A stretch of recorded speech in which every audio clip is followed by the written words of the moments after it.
All right. So, you sent over that article focused solely on yourself. Yeah. And it really kind of hit home for me. Um, It did. It really speaks to something I think we all need to be reminded of, yeah, especially, just the sheer amount of information and like the constant bombardment of things that are asking for our attention these days. absolutely. And that's kind of where the article starts, right? It's talking about how, we are just inundated with information and news cycles and social media. And it makes this argument that if you're looking for peace or a sense of mastery over your own life, or even just more personal freedom, it really comes down to turning inward Right. rather than chasing that external validation all the time. Yeah, and I think what's kind of cool about this is, it might sound like, oh, so I just focus on myself. Like that's kind of selfish. But Yeah. actually the idea is by really focusing on yourself, on the things you can control, you reclaim your energy and your attention, which allows you to be, more grounded and actually more effective out in the Yeah, world. for sure. Okay, so let's get into it. The first idea here that I thought was really interesting was about this idea of stopping negative self-talk, Mm-hmm. like that inner critic Yep. that we all have. And it talks about that as a form of self-betrayal, Yeah. which is kind of a powerful statement, don't you think? Yeah, it's intense, but when you think about it through the lens of Stoicism, one of the core ideas is that your mind is really the only thing that you truly own. Right. And so when you are constantly filling it with, criticism and negative thoughts, it's kind of like you're betraying that space that's yours. You're kind of undermining yourself, right? Exactly. And it brings up this quote from Epictetus that says, "You are not your body or your possessions, you are your choices." Right. I think for you listening, just think about that for a second. It shifts the focus from all those external things that we tend to identify with to something really internal, which is your ability to choose your own agency. Yeah, it's so powerful because it really puts the power in your hands. If who you are is defined by your choices, then you also have the power to choose better thoughts, Okay. kinder thoughts about yourself, Right. more supportive thoughts. So instead of saying, why am I like this? Mm-hmm. It's, what can I do to be a little bit better today? Exactly. Yeah, it's like a little shift. Like a small shift in perspective. Okay, so the next thing that it talks about is something that I think a lot of us struggle with, especially in this world of social media, which is keeping our goals to ourselves. Yeah. This kind of like magnetic pull to announce our goals and to get that little hit of validation. Yeah, we want to like put it out there and get those likes. Totally. But they talk about how, from the Stoic perspective, that premature validation can actually really weaken your drive. Yeah, you get that little feeling like you've accomplished something even though you really haven't yet. Right. You're getting the reward before you put in the work. Exactly. Yeah. And so it can paradoxically deflate you. Like getting applause at a rehearsal. Yeah. And then Right. not feeling motivated to do the actual performance. Totally. And it brought up that Epictetus quote, "Don't explain your philosophy. Embody it." Which I think really speaks to that. For you listening, it's like thinking about how much more powerful your actions are than just your words. Absolutely. It's a reminder that real growth and transformation happens through what you actually do, Yeah. not what you say you're going to do. And it kind of shifts the focus right from seeking external recognition Mm-hmm. to really just doing the work. Right. It's about the discipline and the effort that it takes to actually achieve those goals.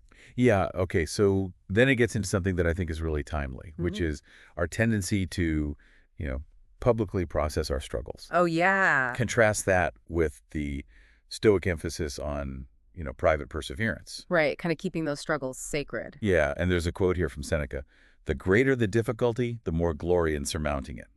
I love that word. That's a good one, right? So, for you listening, I think about it like this. It's the difference between, sharing a completed journey versus like broadcasting every step of a really difficult climb. Right. The satisfaction comes from knowing that you navigated it, not from everyone else knowing that you were having a hard time. Yeah, it takes away from that personal sense of accomplishment. Exactly. And it makes this point that sharing too early can kind of invite all this external noise, Yeah. it's advice and opinions, which can actually be distracting. Especially when you're, really in the middle of something. Yeah, from your own healing and growth. Yeah. And sometimes even when people are coming from a good place, like they want to help, Mm-hmm. it can be like, I need some space to figure this out on my own. Exactly. Okay, so the next lesson kind of shifts gears a little bit, and it talks about keeping our opinions in check, Oh, okay. which feels especially relevant today when everyone has a very strong opinion about everything. Yeah, and it seems like you have to share it. Right, and it has this great quote from Marcus Aurelius. He says, "You always own the option of having no opinion." It's so simple, but so profound. It's so true, though, right? Yeah. Like, how much mental energy do we waste, on arguments and debates that ultimately don't serve us? Oh, I think a lot. And it's like the Stoics really understood that those battles drain us. Hmm. And, being able to discern what's really worth our attention and what we can just let go of, that's a powerful skill. Yeah, and it's also about prioritizing listening and understanding over the need to be right or to, put out your opinion. For sure, there's a real strength in restraint. Absolutely. So building on that idea of inner Mhm. focus, the next point is about keeping our progress private, Okay. which again kind of goes against this culture of, you know, glow up and Yeah. constantly promoting yourself. Yeah, it's like, don't show off, just do it. Yeah, and there's another quote here, don't show off your improvement, show it in your behavior. Love that. So again, it's like thinking about, for you listening, how much more powerful is it to behave in a way that reflects your growth Mm-hmm. versus just talking about it? Totally. So it's like the difference between saying you want to be more patient and actually being patient. Right, exactly. And the article talks about this idea of like protecting your progress like a flame in the wind. Oh, that's a good one. You kind of have to nurture it in silence until it's strong enough Yeah. to, withstand the external world. Yeah, I love that analogy because it's so true. Those early stages of personal development can be so fragile. Yeah, And when you share too soon, it's like you're exposing it to, judgment or doubt or criticism, and that could just like extinguish the flame before it even gets started. totally. Okay, so we're getting into some really important stuff here. The next lesson is about keeping your peace non-negotiable, Yes. which I think is a real cornerstone of this whole focusing on yourself idea. And this is where it brings in another quote from Marcus Aurelius. If you are distressed by anything external, the pain is not due to the thing itself, but to your estimate of it. And this you have the power to revoke at any moment. Powerful. Right? So it's not about controlling what happens to us. It's about controlling how we respond to it. Exactly. And it's that choice that really gives you back your power. Right. So for you listening, it's this reminder that you don't have to react to everything. Mm-hmm.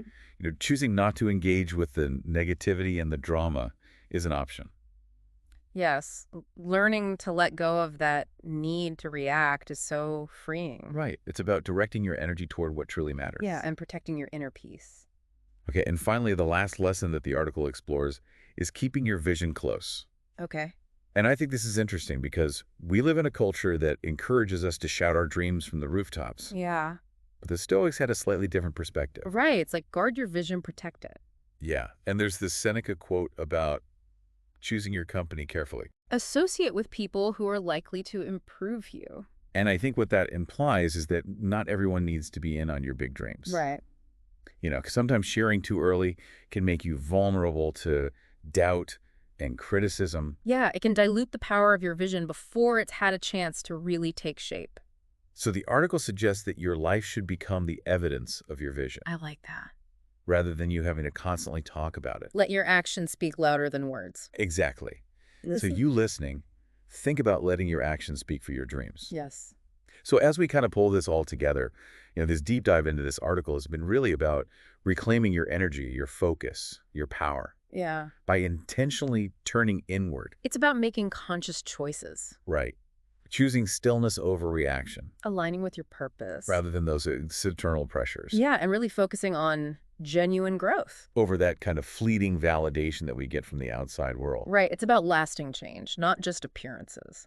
And ultimately, I think what it comes down to is this idea that when we release the need to control what we can't control, Which is a lot. most things, Yeah.